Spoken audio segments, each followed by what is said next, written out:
Pagi hari ini kami mau bersyukur kepadamu dan biarlah kasih Tuhan terus melingkupi kehidupan kami untuk kami tetap percaya dan berharap kepada Engkau. Dalam nama Yesus, haleluya, amin. Puji Tuhan. Dalam masa-masa liburan ini, bukan liburan ya, pandemi, tentu kita lebih banyak nonton YouTube. Selain kita belajar, nonton Google, hal-hal lain yang itu merupakan wacana hal yang positif dalam kehidupan kita. Nah, Ibu masih ingat beberapa anak-anak waktu itu nonton film apa ya yang lagi ngetren gitu, Avengers atau apa gitu, mungkin itu ya. Nah, dalam suatu cerita bioskop ataupun drama ya, ataupun apa hal-hal lain, pewayangan pun pasti ada dua tokoh, yaitu tokoh antagonis dan protagonis. Ya, seperti di sinetron pasti ada tokoh antagonis. Tokoh antagonis itu adalah tokoh yang biasanya tidak disukai oleh para pemirsa atau para penonton, karena antagonis itu selalu membuat rusuh, membuat gaduh, ya, ingin dia sendiri yang menang, ingin dia sendiri yang berkuasa.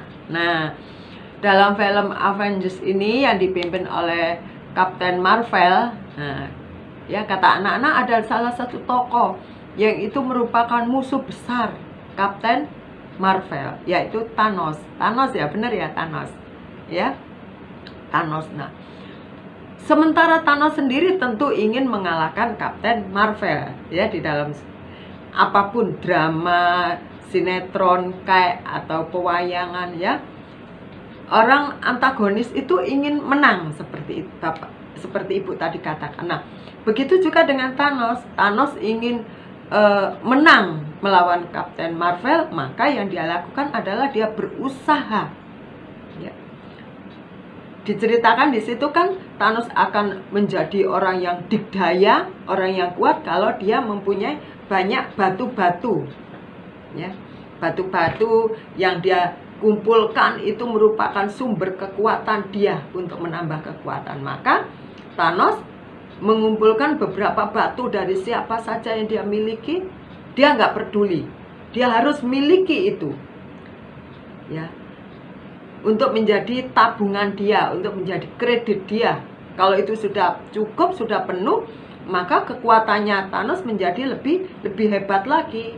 Itulah sebabnya Thanos berusaha terus mencari, ya, dan orang yang memiliki itu pasti akan dihancurkan hidupnya, dia akan rampas, ya. Yang intinya dia ingin memiliki, siapapun pemiliknya dia nggak peduli, dia akan rampas itu menjadi miliknya sehingga dia menjadi orang yang kuat, yang akan sanggup melawan Captain Marvel.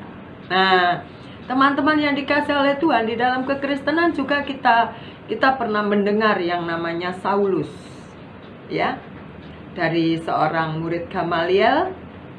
Pada waktu itu Gamaliel adalah seorang guru yang number one, istilahnya gitu ya, terkenal. Siapa yang pernah berguru di Gamaliel, wah, dia adalah murid yang baik, termasuk si Saulus ini, ya.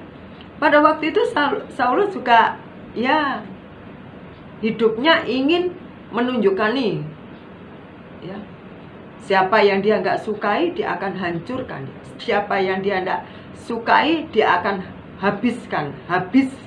bukan habiskan saja, bahkan habisin nyawanya.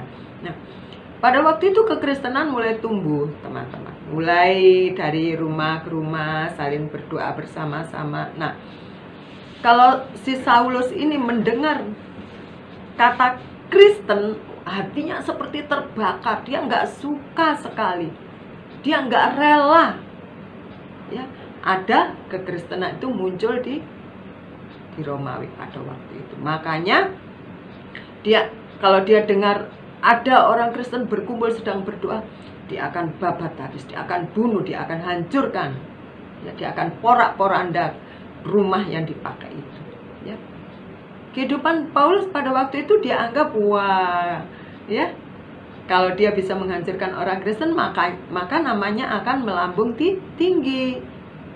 Si Saulus katanya begitu. Nah, itulah yang dilakukan oleh Saulus pada waktu itu, sebelum namanya berganti menjadi Paulus. Ya.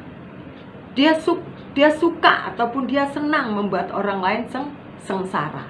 Dia bahagia melihat orang menangis. Dia bahagia di atas penderitaan orang lain. Teman-teman yang dikasih oleh Tuhan, mungkin kita juga pernah punya sifat, pernah punya karakter, pernah punya pola pikir, pernah punya niat, ya, tidak suka kepada orang dan ingin mementingkan diri kita sendiri. Diri kita ingin dianggap, wah, kamu hebat, meskipun caranya itu tidak wajar. Ya. Mungkin bukan kita, mungkin teman kita pernah tahu itu. Dan itu adalah hal yang tidak baik.